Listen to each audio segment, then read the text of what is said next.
하면서 은연중에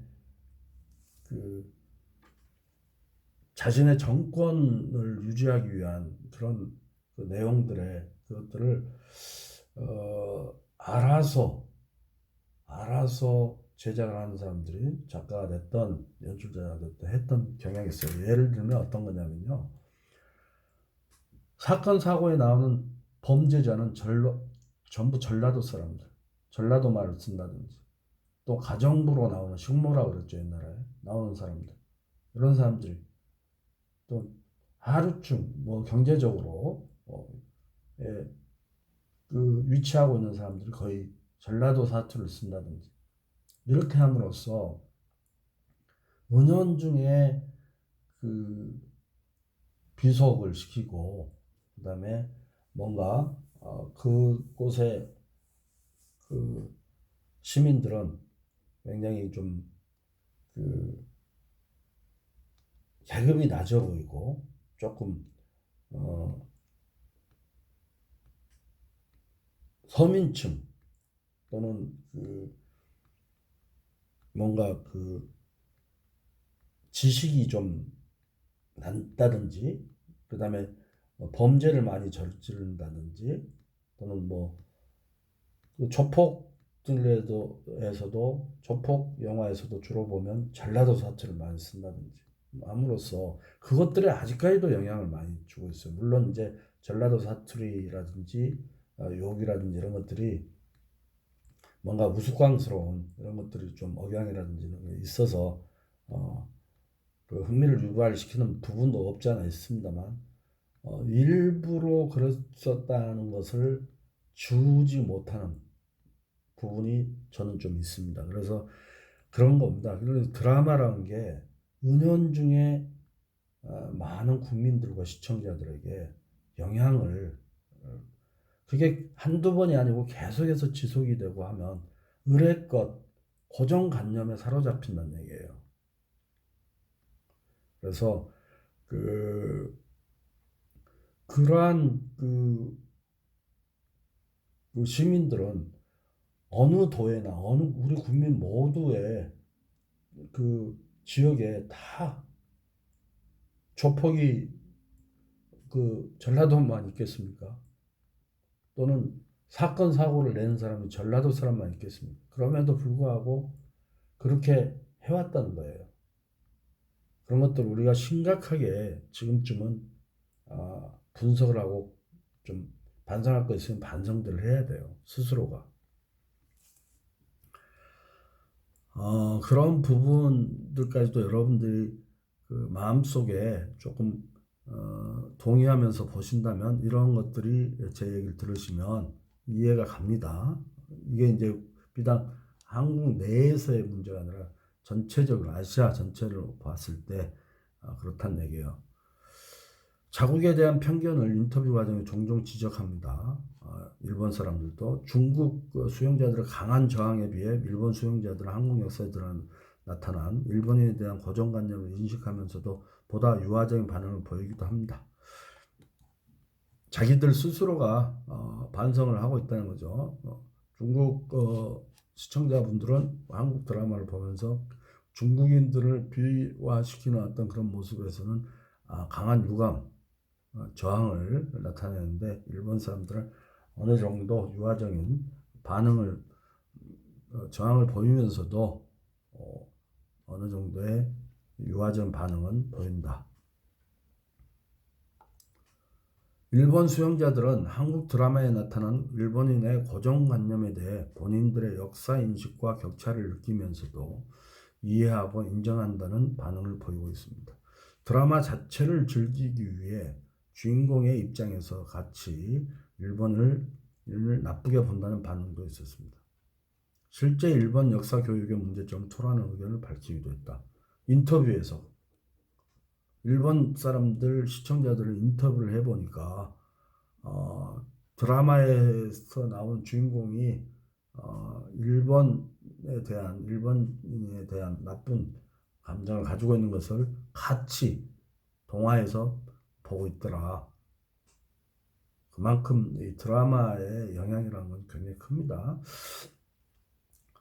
이와 같이 아시아의 한류 팬들이 한국 미디어에 나타난 이데올로기 측면에서는 문제의식을 느끼면서도 이에 몰입하게 되는 것은 보다 근원적인 욕망이 작용하기 때문이라는 것입니다.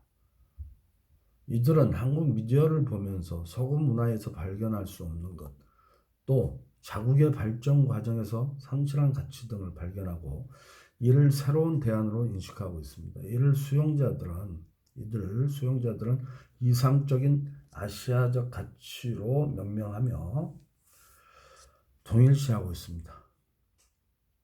이들의 한국 드라마를 선택하는 동기가 아시아적 정체성에 대한 추구라고 해도 그 정체성은 실체가 아니고 욕망에 기인한 것이다.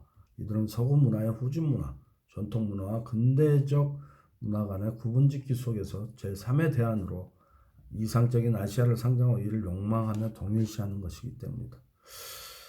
글쎄요, 선생님의 개인 생각이라기보다는 저도 이제 몇몇 학자들과 이렇게 나눈 대화 속에서도 나오고 또 어떠한 또 자료의 분석에서도 나옵니다만, 일본인들을 분석하는 부분은 또 다른 우리가 일본인 수용자들을 분석하는 데 있어서 지금 최근에 케이팝을 대하는 그런 일본인 수용자들은 청소년들 어마어마하게 다른 양상을 보이고 있어요. 나중에 제가 또 설명드립니다만, 동방신기를 아직도 보고 싶어서 윤호윤호 보고 싶어서 최강 장면을 보고 싶어서 부녀간 아니 모녀간에 손을 잡고 일본에서 후지 TV의 그 PD입니다. 제가 좀 아는 분이에요. 와가지고 꼭 어떻게 알고 저도 잘 몰랐는데 와서 어떤 드라마에 나오는데 또는 어떤 예능 프로그램이 시작되는데 거기서 이제 시작하기 전에 뭐 기자회견을 하고 그것까지 알아가지고 일본에서 날아와서 구경하고 싶다고 전화가 와서 저도 알아보니까 그걸 MBC 내에서 상암동에서 하고 있더라고요. 저야 뭐 이제 동방신기의 윤호라든지 이런 친구들 이제 예전부터 많이 프로그램 했기 때문에 잘 알죠. 그래서 일부러 모시고 그 현장을 가서 끝날 때까지 기다리고 있다가 윤호 씨한테 사인을 받게 하고 사진 같이 찍고 하고 저를 보고 이제 아주 오랜만에 보니까 감독님 오랜만에 같이 뭐 이렇게 껴안기도 하고 했는데 어쨌든 그 정도로 열기를 갖고 하는 그 양상들이 예전하고 완전히 많이 바뀌었어요. 엄청난 열기를 갖고 있다는 걸 제가 느꼈습니다. 실제로 저는 그분이 1년에 한 몇 번씩 와요. 느꼈습니다. 다른 아이돌 보고 싶어서라도 오고 딸하고 같이 옵니다. 모녀간에 가요대제전도 와서 보고 그런 것들을 보면서 제가 정말 대단한 열기를 갖고 있고 그럼에도 불구하고 일본은 사실은 섬의 국가 아닙니까? 그래서 많은 전통적으로 육지에 대한 그리고 아시아 전체에 대한 어떤 동경, 대륙에 대한 그런 것들이 항상 고정관념으로 있다고 봅니다. 그렇기 때문에 본래 좋은 의미에서의 어떤 교류라든지 이런 것들이 이루어졌어야 함에도 불구하고 그게 이제 어떤 정치가들의 야망에 의해서 전쟁이 어디 국민들의 생각에서 이루어집니까? 위정자들의 잘못된 판단들로 인해서 이루어지고 그게 세계 역사상 비단 아시아에서만 이루어지는 것도 아니고요. 많은 욕망가들이 이렇게 발생시키는 그런 사건들 아니겠습니까? 그러한 것들을 부정적으로 보는 한편 또 일반 국민이나 그다음에 마음속 그들의 마음속 그다음에 태도 이런 것들을 변화되는 모습 그리고 그들의 행동에서 나타나는 것들을 우리가 새롭게 좀 받아들여야 될 필요도 있다고 생각합니다. 그런 의미에서 좀 선생님 또 얘기를 했어요.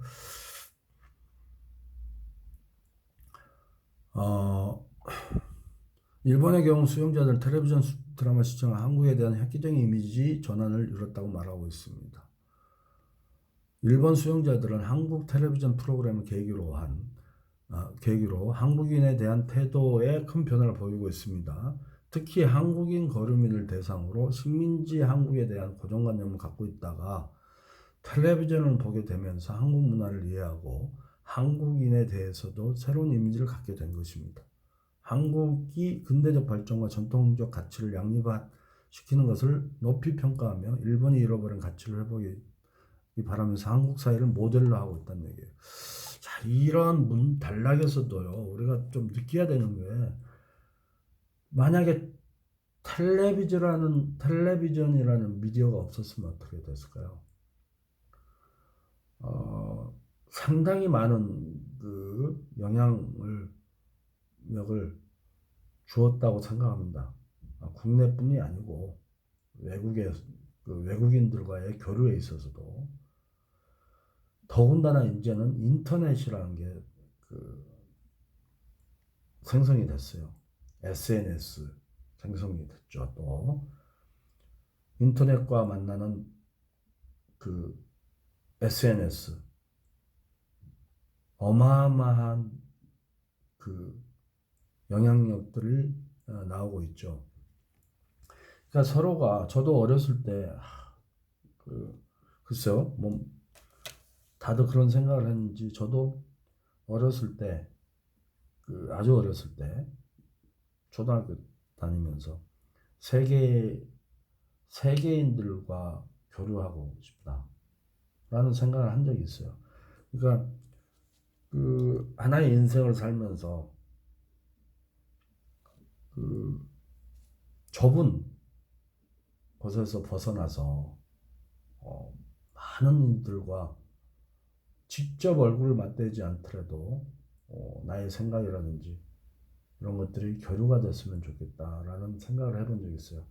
그래서 이제 그 영향으로 이 계통에 제가 했던 것은 굉장히 큰 작용을 했던 것으로 생각합니다. TV가 그런 영향을 하고 있어요. 그리고 그 이후로 이제는 인터넷, SNS 가보지는 못하더라도 그 인터넷과 SNS를 통해서 TV를 통해서 이러한 서로의 교류가 이루어지고 있다는 것은 놀라운 사실이에요. 중국의 경우도 드라마를 통해 한국에 대한 새로운 이미지를 형성하게 되었습니다. 중국은 사회주의 체제에서 한국과의 단절로 인해 일반 사람들은 한국에 대해 잘 알지 못하다가 드라마를 통해 한국의 사회 모습 문화를 차츰 이해하게 되었습니다. 한국에 대한 기본 지식의 부족으로 드라마에 나타난 모습을 실상으로 오인하여서 액션 장르 드라마를 보면 한국의 치안을 의심하고 그러니까 이제 허구인데도 그렇게 생각을 하고 화려한 트렌디 드라마를 보면서 한국을 성형과 사치의 나라로 오인하는 경향도 보인다. 라는 얘기입니다. 트렌디 드라마는 요 뒤에 나와요. 아주 중요한 역사적 또 트렌디 드라마에 우리 한국에서의 드라마 최초는 93년인가요? 하여튼 질투라는 드라마입니다. MBC의 질투. 좀 이따 보시도록 하죠. 중국 사람들은 개방 이후 중국적 발전의 모델을 급히 찾고 있는데 질투 좀 이따 나온다면 질투 마지막 장면이 이제 저보다 이제 선배 지금 미국 이민을 가서 사시지만 나이가 꽤 이제 많으시 60대 중반 정도 되셨어요. 저보다 훨씬 선배신데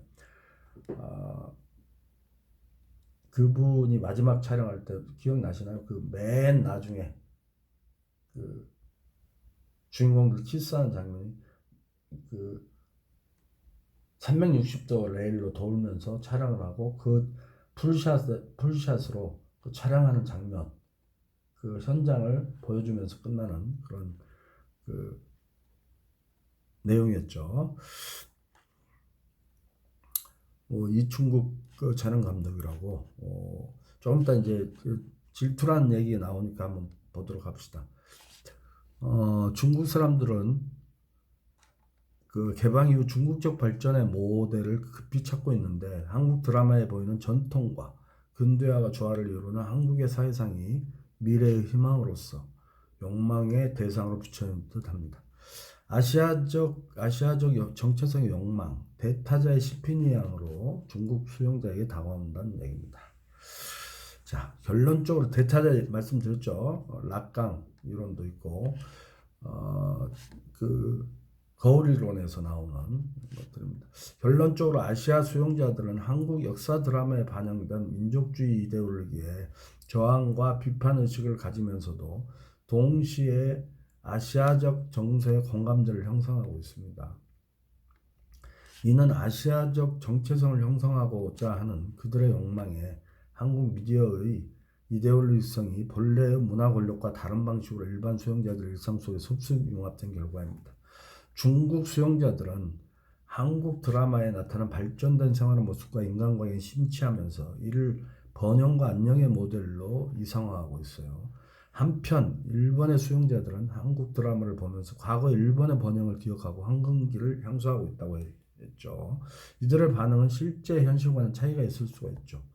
일본인이 추억하는 한국은 실제 사회적 부조리의 시대일 수도 있고, 더욱이 수용자들이 그리는 한국 사회와 한국인에 대한 인식은 한국의 실제 현실이 아닌 미디어가 그려낸 이미지를 볼 수도 있다.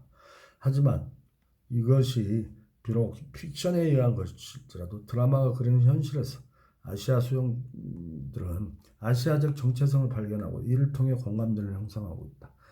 이들 수용자들을 욕망하고 동일시하는 아시아적 정체성은 어떤 이데올로기보다 더 강렬한 것이며 아시아의 한류 팬들은 이 욕망에 의해 이데올로기를 봉합하면서도 새로운 의미를 형성하고 그들 나름대로 담론적 현실을 구성해가고 있는 것입니다. 이 미디어 이론 중에서요, 커뮤니케이션 이론 중에서 여러 가지 이론들이 있죠. 뭐 시어리를 만들어내는 그 학자들도 있지만 그 시어리가 갑자기 나온 게 아니고 그 전에 하나의 논문도 여러 가지 그 전에 그 학자들에 의해서 개발되고 또는 답습되고 그 전에 또 학자들한테서 또 답습되고 이러한 것들이 계속해서 발전돼 가는 것들이 이제 그래서 자기의 어떤 하나의 개념적 하나의 생각을 만들어내는 것들이 이론 아니겠습니까? 이론.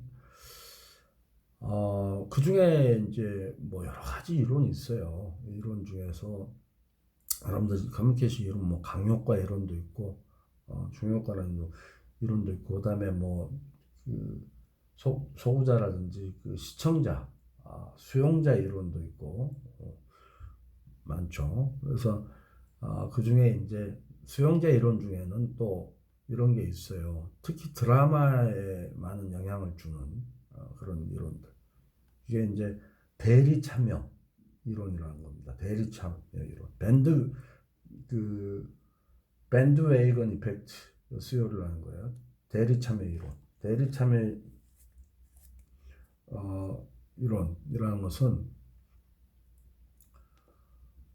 극 중에 나타난 주인공을 보고 자기가 동일시되는 그런 현상을 느끼는 것들이죠. 그래서 극 중에는 뭐 그 대통령도 나올 수도 있고 얼마든지 허구적으로 또 뭐 기업 뭐 대기업 재벌도 나올 수 있고 그래서 본인이 마치 그 주인공이 된 것처럼 그리고 뭐 스타 아이돌 스타도 될 수 있고 스포츠 스타도 될 수 있고 주인공이 동일시 되는 거예요. 본인이 직접 그 주인공이 되는 것처럼.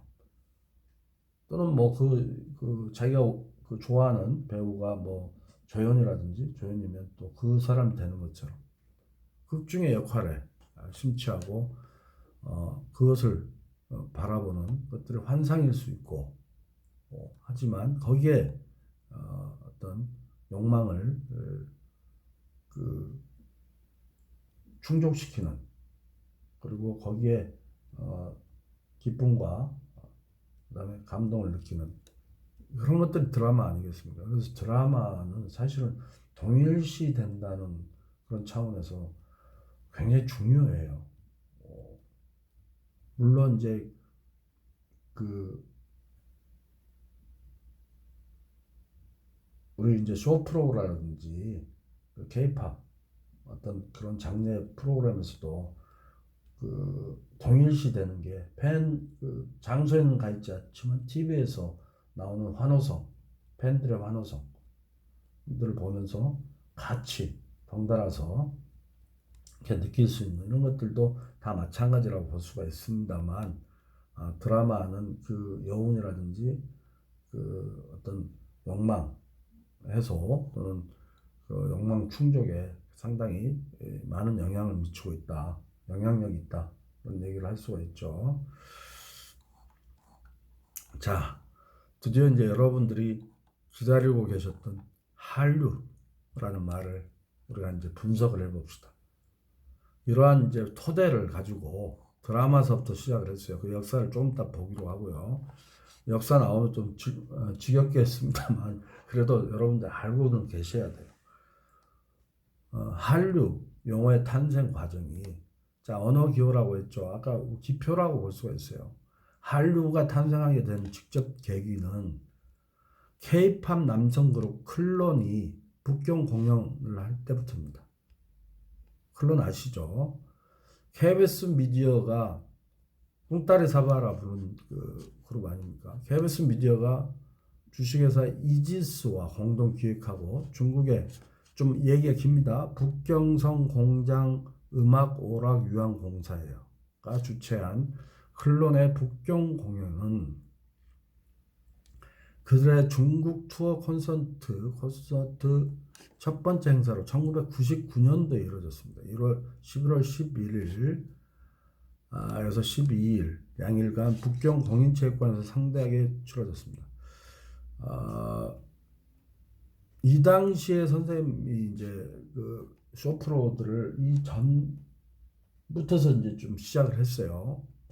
그러니까 그리고 제가 그러니까 쇼 프로그램의 촬영 감독은 아마 국내에서 제일 오래 했고 뭐 자타가 공연할 정도로 쇼카라고 얘기를 하죠.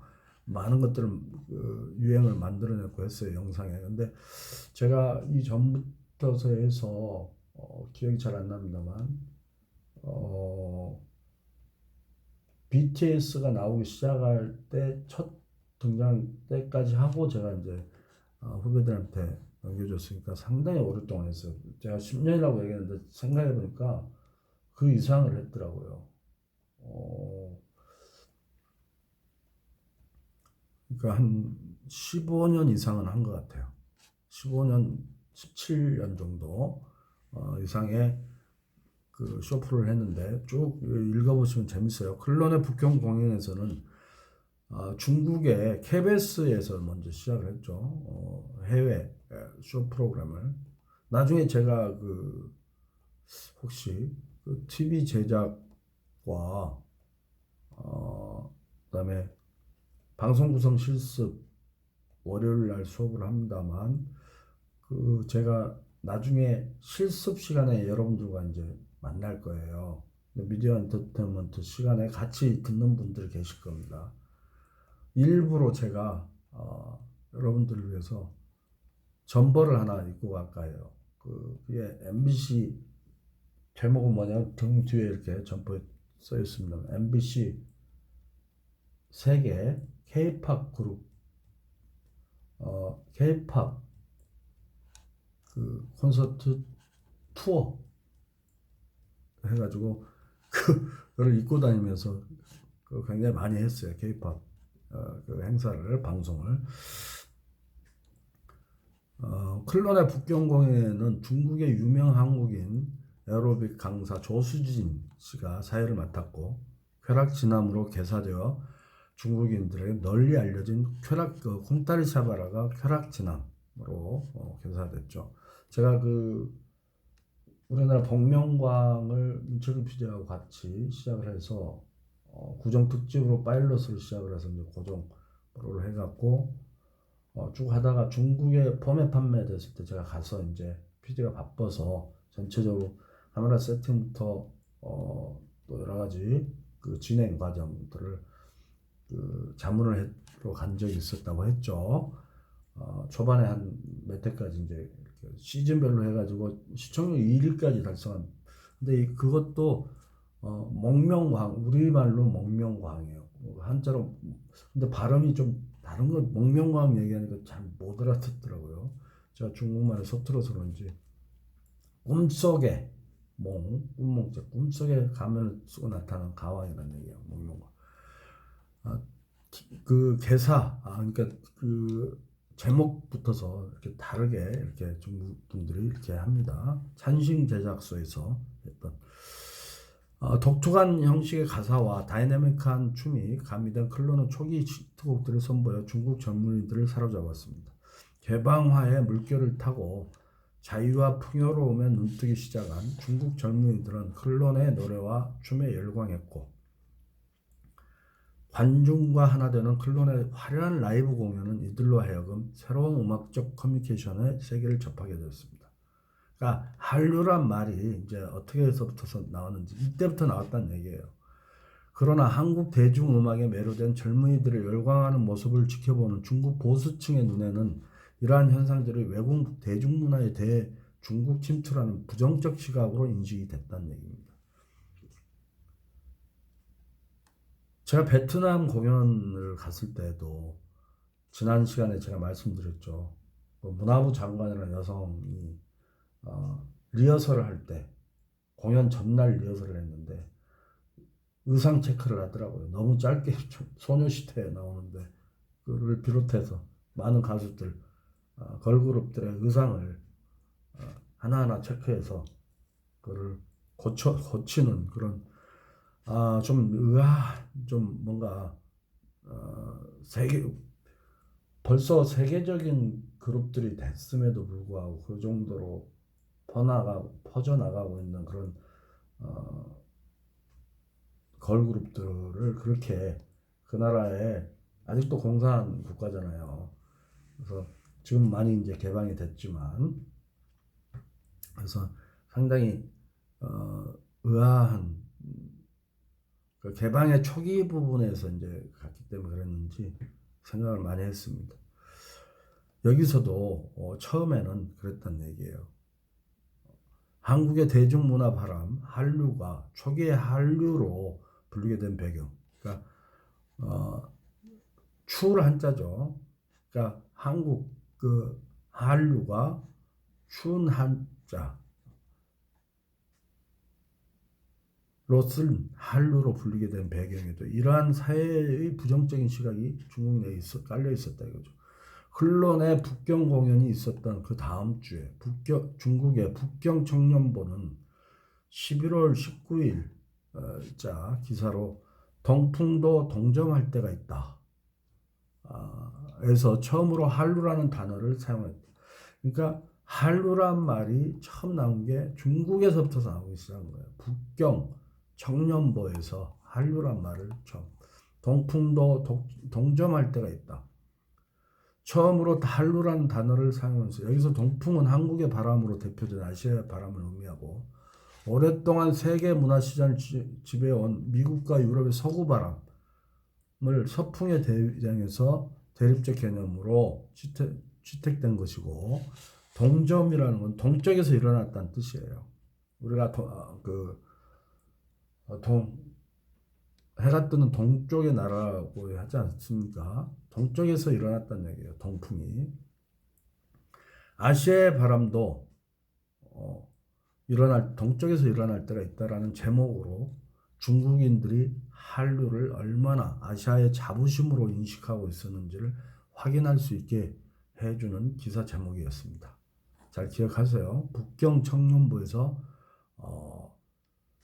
1999년 11월 19일자에서 오히려 한류란 말이 처음 시작됐다. 한류란 말이 우리나라에서부터 시작됐겠습니까? 외국에서부터 시작을 했죠. 우리나라를 바라보는 시각에서. 자, 그러나 여기서 잊지 말아야 할 것은 언어기호 한류의 탄생이 오랜 기간 소리 없이 아시아 방송 콘텐츠 시장을 개척해온 방송 해외 마케터들의 땀과 노력의 결실이라는 사실을 잊어서는 안 된다는 얘기입니다. KBS 미디어도 있고요. 영상사업단, 방송으로 말하자면, 그리고 MBC 같은 경우는 MBC 프로덕션입니다. 지금은 CNI로 바뀌었어요. 그래서 이런 데서 시작된 마케터들, 그 콘텐츠 마케터들의 땀과 노력의 결실이 있었다 얘기입니다. 실제로 MC 프로덕션 주체로 해서 러시아가 개방되기, 고르바초프를 통해서 개방되기 초기에 북한, 선생님 이제 북한도 갔다 왔습니다. 그 얘기는 나중에 또 그 시간에 할게요. 북한에 대해서 얘기할 때. 사하린이라는 데서 북한의 연예인들과 그 다음에 한국의 연예인들, 그때 당시에 이선희 씨라든지 다 갔었어요. 뭐 신민신 여러분들 아실지 모르겠습니다. 제가 기억하기로 김희애 씨가 사회를 보고 사하린 제가 가서 그때 쇼프로를 한 적이 있습니다. 어쨌든 그 개방과 동시에 개방하면서부터 시작된 그때 또 얘기들도 굉장히 깁니다만 뭐 끝나고 나서 이제 북한 분들과 회식도 같이 하고 했어요. 북한에서도 촬영을 하고 우리도 했습니다. 우리가 주로 하고 그쪽에 넘겨준. 근데 거기는 영화용 카메라로 촬영을 하더라고요. 기록으로 만들기 위해서 그랬던 것 같아요. 우리처럼 멀티 카메라로 그렇게 하는 게 아니고. 어쨌든 이러한 마케터들의 땀과 노력의 결실이라는 사실을 우리가 잊어서는 안 된다. 그때 당시 CNI의 그 MC 프로덕션, CNI 전신인 에서 그 행사를 주도했던 사람들의 그 MC 프로덕션의 사장님이 아직도 기억이 납니다만 아나운서 출신 변웅전 씨였어요. 변웅전. 그래서 많은 가서 잊지 못할 추억도 있었고, 저 그림도 한 점 사와서 좀 제 서재에 아직도 있습니다만 여러 가지 그때가 제가 기억하기로 그때가 93, 4년 정도였어요. 93, 4년. 직접 가수들하고 같이 가서 했던 기억이 납니다. 이선희 씨, 여담입니다만 이선희 씨 그때 같이 갔던 그 매니저가 있었죠. 그때 매니저하고 나중에 이제 결국 나중에 이제 결혼도 같이 하게 된 계기가 되고 뭐 그렇습니다만 그것 때문에 그런 건 아니겠지만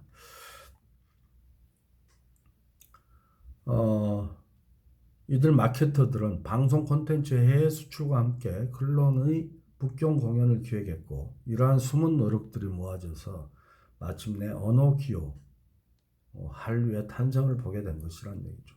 한류 그냥 한류라는 기표적인 그때까지의 기이가 특별하게 없었던 처음 시작이니까 만들어진 거기 때문에 어떤 메아리 같은 것이로 시작된 게 한류였다는 얘기죠. 자, 우리가 이제 밈이라는 것을 우리가 좀 봐야 돼요. 도킨스라는 학자가 밈에 대해서 얘기를 합니다. 이 한류를 설명할 때 이제 앞으로 여러분들과는 계속해서 한류에 대해서 이 시간 이후부터서는 이제 접근을 하게 됩니다. 뭐 걸그룹이라든지 그다음에 그 동유럽에서의 코리아드림 한류, 그다음에 북한의 한류, 인도네시아 한류, 프랑스 한류 다 한류란 말이 들어가요. 이제 한류에 대한 얘기들을 하기 전에 우리가 이런 기표로서의 한류가 나오는 그런 부분들을 우리가 지금부터서 이론적으로 살펴봐야 돼요. 왜 한류가 걸그룹이, 보이그룹들이, 케이팝이 왜 세계인들의 마음속에 자리 잡게 되는지 그것들을 이론적으로 살피기 위해서 밈에 대한 얘기부터 좀 해보자고요. 밈이라는 것은 자, 도킨스가 문화적 진화 에이전트 밈의 용어 탄생 과정을 설명할 수 있죠. 한번 들어봅시다. 최근 새로운 타입의 복제자가 등장했다. 아직 유년기의 원시 수프에서 떠다니고 있지만 벌써 진화론의 변화를 일으키고 있다. 이 새로운 수프가 바로 인간의 문화라는 수프다. 자, 이 원시 수프, 문화라는 수프다는 얘기예요. 새로운 원시 수프, 새로운 수프, 새로운 복제자를 위해 문화의 전달, 원시적인 차원에서의 수프가 나왔다. 이거 새로운 것이니까 새로운 복제자를 위해 문화의 전달 혹은 모방의 단위라는 의미를 전달할 수 있는 이름이 필요한데 모방이라는 의미를 가진 그리스 용어인 미메메의 어원이 있어요.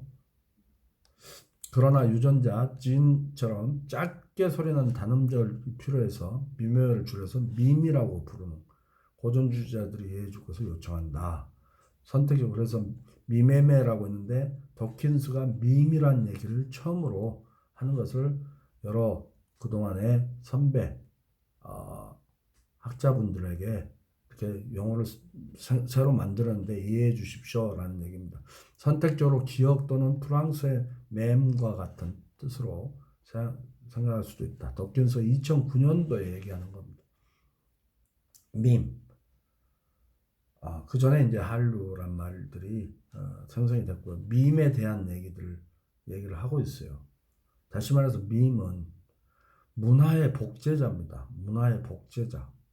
복제를 얘기하는 거예요. 원시 수프라는 것은 원시적으로 새롭게 시작됐기 때문에 탄생이 됐기 때문에 원시적인 거예요. 그래서 원시적인 문화로부터서 시작돼서 복제해 나가서 점점 그것들이 우리의 모든 생활에 이런 일상생활에 침투하는 그런 것들을 얘기합니다. 그래서 선생님 뭐 문화라든지 예술의 단계를 4단계로 말씀드렸잖아요. 예술 철학에서는 그 4단계로 보통 얘기를 합니다. 처음에 뭐부터 시작을 하죠? 예술의 생성 과정이 모방에서부터 시작합니다. 모방은 다시 말해서 복제예요. 복제. 배운다고 볼 수도 있어요. 배움부터. 여러분들이 뭐 베토벤이 태어나면서부터 피아노 칩니까? 도레미파솔라시도를 압니까? 배움부터서 시작한다는 거예요. 모방, 복제부터서. 그리고 다음 창의가 나옵니다. 창의. 자기의 창의를 발휘해서 창조가 발생이 되고 그 다음에 단계가 이제 감상의 단계예요. 감상. 그래서 이제 모방과 창의까지는 공급자 또는 만드는 사람, 제작자 입장이라고 본다면 감상과 비평 두 단계는 수용자 입장이라고 볼 수가 있죠. 감상은 자유는 누구에게나 있습니다. 비평은요, 크리티컬 띵킹을 갖는 사람, 이 비판이나 비평을 할 수 있는 사람은 제가 누차 설명을 하고 있습니다만, 뭐 어떤 신문 기사에 문화 비평, 영화 비평, 방송 비평, 저는 바람직한 그 사람이 신문방송학과를 나왔든 또는 복수 전공을 했다든지 제작을 해봤다든지 직접